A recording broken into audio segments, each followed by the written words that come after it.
Here it is in all its splendor. 29 টাকার কলা 72 কোটিতে বিক্রির পর সাড়া পড়ে গিয়েছিল নেট দুনিয়ায়।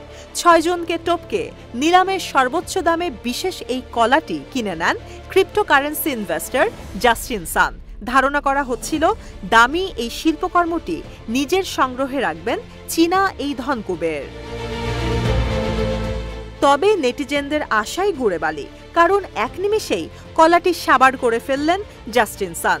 শুক্রবার হংকংয়ে এক ওপেন ইভেন্টে সাংবাদিকদের সামনে কমেডিয়ান নামক শিল্পকর্মটি খেয়ে আবারও আলোচনায় এলেন চীনা এই ধনকুবের।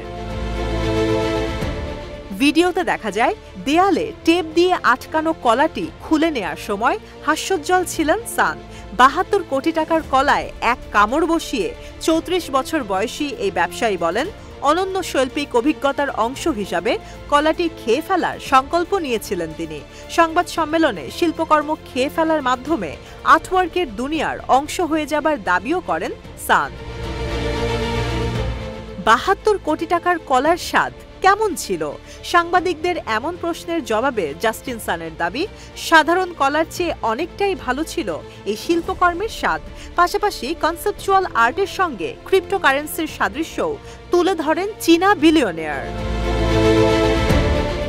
জাস্টিন সানের শৌখিনতায় ভাগ্য খুলে গেছে ম্যানহাটনের বাংলাদেশি ফল বিক্রেতা শাহ আলমের, কারণ শাহ আলমের কাছ থেকে 1 লাখ কলা কেনার প্রতিশ্রুতি দিয়েছেন চীনা এই ব্যবসায়ী। সান জানান, এই কলাগুলো ছড়িয়ে দেওয়া হবে বিশ্বজুড়ে। এক টুইট বার্তায় শাহ আলমকে ধন্যবাদ দিয়ে তিনি বলেন, দৈনন্দিন জীবন ও শিল্পের মধ্যে সুন্দর সংযোগের উদযাপন হিসেবে নেওয়া হয়েছে এই পরিকল্পনা। নিউ ইয়র্কের ম্যানহাটনের একটি স্টলে প্রতিটি কলা মাত্র 25 সেন্টের বিনিময়ে বিক্রি করেন শাহ আলম। কাজের বিনিময়ে প্রতি ঘন্টায় $12 আয় করেন তিনি। এর আগে 21 নভেম্বর যুক্তরাষ্ট্রে কমেডিয়ান নামক শিল্পকর্মটির নিলামের আয়োজন করে সোথবি নামের একটি সংস্থা। 2019 সালে এই শিল্পকর্মটি তৈরি করেন ইতালিয়ান শিল্পী মাউরিজিও ক্যাটালান।